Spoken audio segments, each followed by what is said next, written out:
The rain-slicked streets of Manhattan blurred into a watercolor of neon and regret as I slammed the door of her penthouse apartment, my heart pounding like a war drum in my chest. Jordan's laughter, that sharp, crystalline sound that once made me weak, echoed behind me, mocking the vows we'd whispered under starlit skies just months ago. I thought she was my forever, the woman who'd finally seen me, but in that final, shattering moment, her eyes gleamed not with love, but with the thrill of a performance ending too soon. It started like every great love story does, or so I told myself in the quiet hours before dawn. I was Alex Rivera, 26, a graphic designer scraping by in a Brooklyn walk-up that smelled faintly of yesterday's takeout and unfulfilled dreams. My days blurred into nights hunched over my laptop, crafting logos for startups that promised the world but delivered dust. I'd come out in college, a fumbling confession over cheap beer with friends who hugged me tighter than before, but love? Real, bone-deep love? It had eluded me like a ghost in the fog of Greenwich Village bars. Then came Jordan Hale, 28, with the kind of effortless charisma that turned heads in crowded rooms. We met at a rooftop party in Soho, the kind where influencers sipped rose and pretended their feeds weren't their full-time jobs. I was there as a plus one, nursing a gin and tonic, feeling like an extra in someone else's script. She spotted me across the crowd, in my faded band tee and scuffed boots, and sauntered over like she owned the skyline. "You're not like the rest of them," she said, her voice a low purr that cut through the bass thumping from hidden speakers. Her blue eyes locked on mine, intense, unblinking. "You look like you actually have a story." I laughed, nervous, spilling a drop of my drink. "Just a boring one about deadlines and ramen." She leaned in, her perfume, something spicy and expensive, wrapping around me like a promise. "Boring? Nah. I bet it's epic." By midnight, we were tangled in conversation on the fire escape, the city sprawling below us like a glittering confession. She told me about her life as a social media consultant, curating perfect moments for brands that paid her to live vicariously through her. "It's all smoke and mirrors," she admitted, tracing a finger along my wrist. But you feel real." That night, she kissed me under the glow of a distant billboard, her lips soft yet demanding, tasting of salt and possibility. It was electric, the kind of kiss that rewires your soul. By week's end, we were inseparable. Jordan pulled me into her world.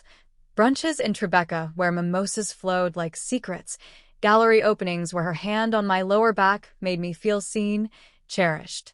She posted our first photo together, us laughing over gelato in Washington Square Park, with a caption that read, "Found my muse.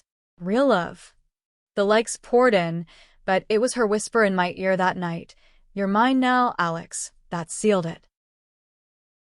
Our first real date was a picnic in Central Park, the kind of autumn afternoon where the leaves crunched like brittle memories underfoot. She'd packed a basket with artisanal cheeses and that French wine she swore tasted like freedom. We lay on a blanket, her head on my lap, as she braided wildflowers into my hair. "Tell me everything," she urged, her fingers lingering on my collarbone. So I did. The ache of growing up in a sleepy Ohio town where being gay meant whispers and sideways glances, the relief of New York swallowing me whole, the loneliness that gnawed even in crowds. She listened, really listened, her eyes softening in a way that made my chest ache. "You're brave," she murmured, pulling me down for a kiss that deepened like roots into soil. "Stronger than you know." That night, in her bed with sheets that smelled of lavender and her, we explored each other with the tentative hunger of new lovers. Her touch was fire, confident, knowing, guiding me through waves of pleasure I'd only dreamed of. "I love how you surrender," she breathed against my skin, and I believed her, body and soul. As weeks turned to months, Jordan became my anchor in the storm of city life. She'd surprise me at my studio with coffee runs, her smile brighter than the morning sun filtering through my dusty blinds. We cooked pasta in her kitchen, sauce splattering like laughter, and danced to old soul records until our feet ached. She introduced me to her circle, glamorous women with sharp bobs and sharper tongues, who eyed me with polite curiosity. "Jordan smitten," one said, clinking glasses. "Lucky you." But there were glimpses, cracks in the facade, like shadows flickering at the edge of a spotlight. Late nights when she'd scroll through her phone, curating our life for the gram, staging shots of us cuddling on her couch, filters softening the edges of reality. "It's just for fun," she'd say when I raised an eyebrow. "Keeps things exciting." I'd nod, trusting her, because what did I know of her world?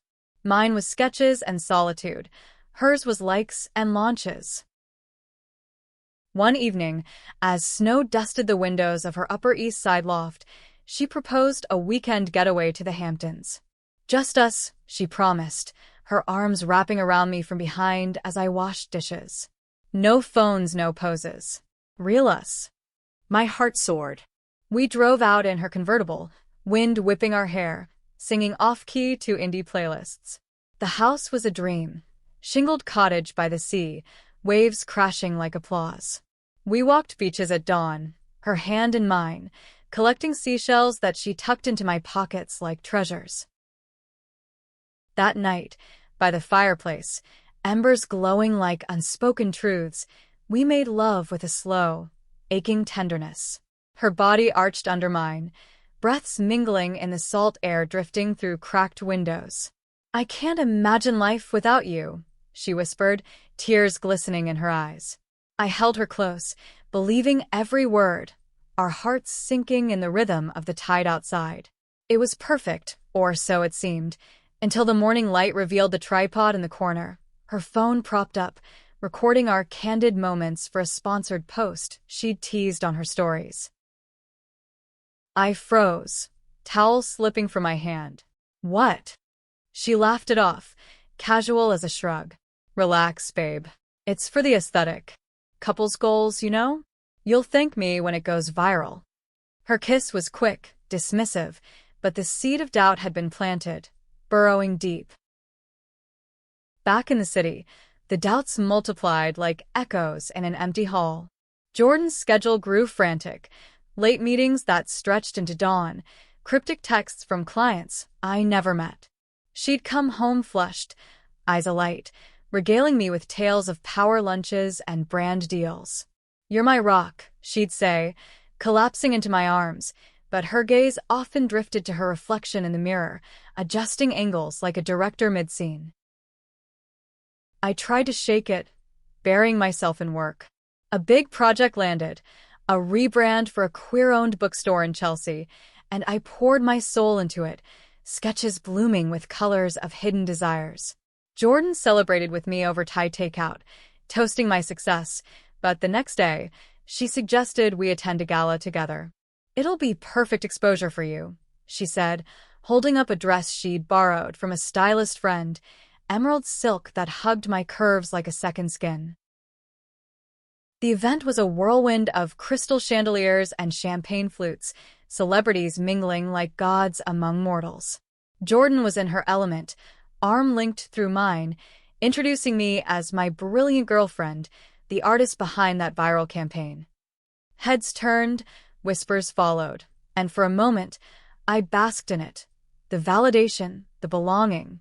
But as the night wore on, I noticed how she angled our conversations, steering me into poses for her selfies, her laughing at my witty quips, me gazing adoringly at her. "Smile bigger," she'd murmur through gritted teeth, camera clicking like a heartbeat. By dessert, exhaustion crept in. I slipped away to the balcony for air, the Hudson River glittering below like scattered diamonds. That's when I overheard them, two of her colleagues, voices carrying on the breeze.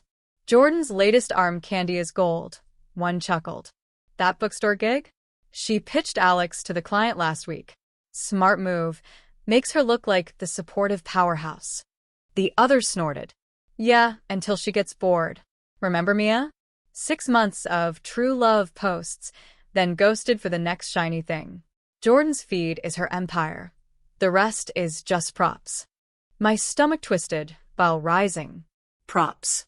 I retreated inside, forcing a smile as Jordan found me, pulling me into a dance under the lights.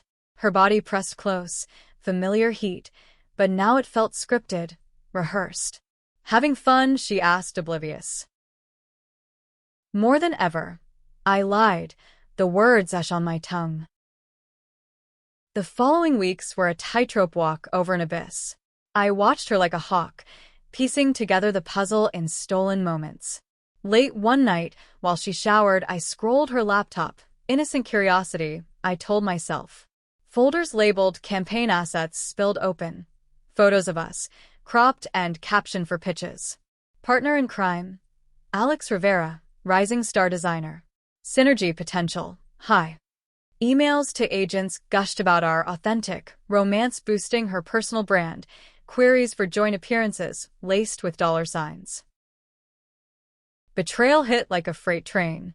I confronted her over breakfast in our sunlit kitchen, voice trembling. "Am I real to you, Jordan? Or just a pretty accessory for your next deal?" She paused, fork midway to her mouth, then set it down with deliberate calm. "What are you talking about?" I shoved the printouts across the table.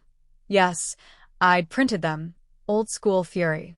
Her eyes flicked over the pages, then back to me, softening into that practiced empathy. "Babe, it's business. You knew that going in. We're a team, your talent, my network. It's win-win." "Win-win." My voice cracked. "I thought we were lovers, not a merger." She reached for my hand, but I pulled away. "We are. This just amplifies us. Don't make it weird." Weird. The word hung there, a guillotine. That afternoon, she jetted off to LA for a consult, leaving me in the echo of her absence. I wandered the apartment, touching relics of us. The mug she'd bought me in Provincetown, chipped from a clumsy morning. The playlist we'd curated for road trips, now mocking from my phone. Friends noticed my silence. My roommate Lena, a barista with a heart as big as her laugh, cornered me over pizza. "Spill, Alex. You look like you saw a ghost." I did spill, tears hot on cold slices. She hugged me fierce. "That bitch. You're worth more than her highlight reel." But doubt clung like damp fog. Was I overreacting? Jordan texted from the coast. Heart emojis, miss you, muse. Home soon, hugs and kisses. Part of me yearned to believe it, to fold back into her arms. When she returned, sun-kissed and contrite, she swept me into a candlelit dinner at our favorite spot in the village. Violinists played, wine flowed, and she knelt, not with a ring, but a velvet box holding a necklace, sapphire pendant catching the light. "For my forever," she said, clasping it around my neck. We made love that night with desperate fervor, her apologies murmured against my skin. "I love you, Alex. Only you." For a fragile interlude, it worked. We rebuilt in fragments, unplugged weekends hiking in the Catskills, where trails stripped us bare and her laughter felt genuine again. She deleted old posts, promised transparency. "No more games," she vowed, our fingers laced as we watched sunsets bleed into night. Yet the fissures widened. Invites poured in, podcasts wanting our queer power couple story, brands pitching collabs tied to our journey. Jordan thrived, her follower count surging, but I shrank, my designs growing darker, more abstract. Clients praised the edge, but inside, I was unraveling. One evening, scrolling mindlessly, I stumbled on an old interview of hers pre-S. Authenticity is key in this game. You curate the narrative and the world buys it. Curate. The word echoed, a dirge. I tested the waters, declining a joint photo shoot. "I need space to breathe," I said softly. Her face tightened, just a flicker. "Okay, but don't fade on me. We shine together." Shine. Not love. Not live. Shine. The breaking point came at her birthday bash, a lavish affair in a meatpacking district loft pulsing with bass and bodies. I arrived late, gift in hand, a leather-bound sketchbook, pages filled with drawings of her, raw and unfiltered. She was the center of the storm, surrounded by admirers, her laugh a beacon. When she saw me, she pulled me close, kissing me deep for the crowd's applause. "My girl," she announced, arm possessive around my waist. But as the night blurred, I caught snippets, her whispering to a producer about monetizing the romance arc, angling me toward cameras with subtle nudges. Nausea rose. I slipped to the bathroom, splashing water on my face, staring at the stranger in the mirror, eyes hollow, necklace heavy as chains. Outside, voices drifted. Her, to a friend. "Alex is perfect for this phase, relatable, artsy. Keeps the lesbians hooked." Once we hit that milestone collab, though, I didn't wait for the rest. Bursting out, I found her mid-conversation, words tumbling like shattered glass. "It's over, Jordan. I can't be your prop anymore." The room hushed, eyes on us like spotlights. She blinked, feigning shock. "Alex, what? You wanted someone to show off. I thought I was your lover." My voice held, steel beneath the tremor. I unclasped the necklace, dropping it into her palm. "Goodbye." She grabbed my arm, nails digging. "Don't do this. Think of us." "There is no us." I wrenched free, pushing through the crowd, their murmurs a dull roar. Rain greeted me outside, cold and cleansing, as I hailed a cab back to Brooklyn. The days that followed were a descent into winter's grip. My apartment felt cavernous, echoes of her ghost in every corner, a forgotten earring, her scent on a pillow I'd yet to wash. Sleep evaded me, chased by replays, her smile cracking under scrutiny, our touches turning transactional in memory. Work became my lifeline. I threw myself into the bookstore project, infusing it with pain-turned pigment, covers swirling with storms of indigo and rose, symbols of breaking free. Lena rallied the troops, our queer book club, a ragtag family of misfits who'd adopted me post-college. We gathered in her tiny flat above the coffee shop, wine warming our veins as I poured out the poison. She made me feel small, I admitted, voice raw.